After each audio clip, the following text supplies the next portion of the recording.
Ed, as we continue our 50th anniversary series looking at the Canucks moments, the 90s, such a fun decade for the Canucks, to be honest with you.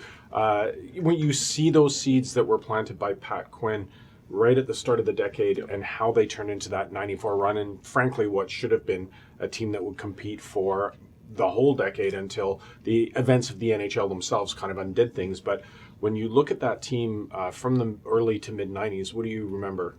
Well, I was in Winnipeg, but we would say played the Canucks a ton. Yeah. And you could see them coming. And to me, the key to that thing, well, Bure aside, was that trade with St. Louis where they land three legitimate top nine forwards who could play in any role on any line. Yeah. It just added so much depth, so much versatility, and it was so in keeping with Pat Quinn's philosophy, too, because he liked to play a free-flowing, it was funny, stay-at-home defenseman. He was as mobile as some of the tankards in English Bay.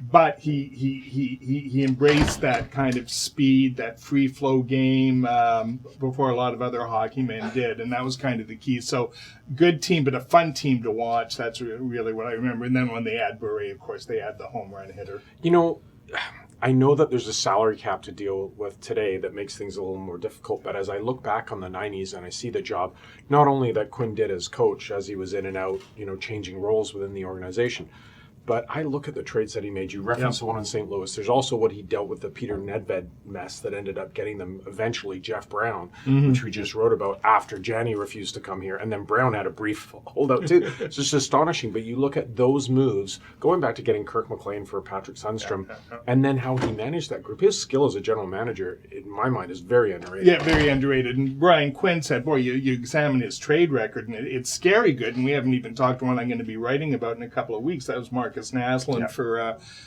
help me. Alex Stoyanov. Thank you very much.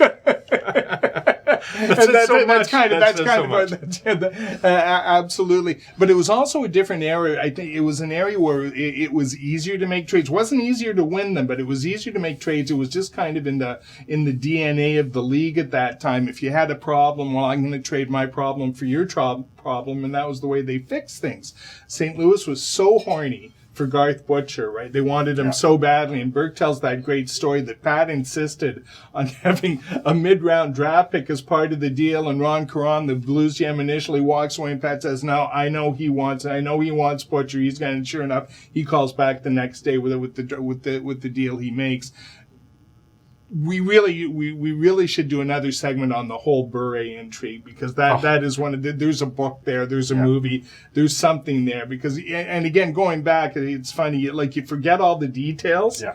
And I wasn't even writing about it, but just like tangentially coming against it. And I remember when they were hiding out in Los Angeles. Well, and I remember who's the agent and it's just amazing stuff. That whole era you talk about as a GM, he had to deal with the Red Army basically refusing to let him go until they got financial compensation. And then you look at the guy who really meshed with Yuri Larionov leaving because he didn't want the Canucks to pay more money to the Russians. He was like, if you pay, I'm out of here. And left while he still had many good years left in the tank, and you wonder what would have been if Larionov and Bury could have stayed together. Larionov goes to Switzerland for a year. He comes back, San Jose grabs him on the waiver wire, and to me, he was one of the best players in the league his time in San Jose. That was a really fun Sharks team to watch there.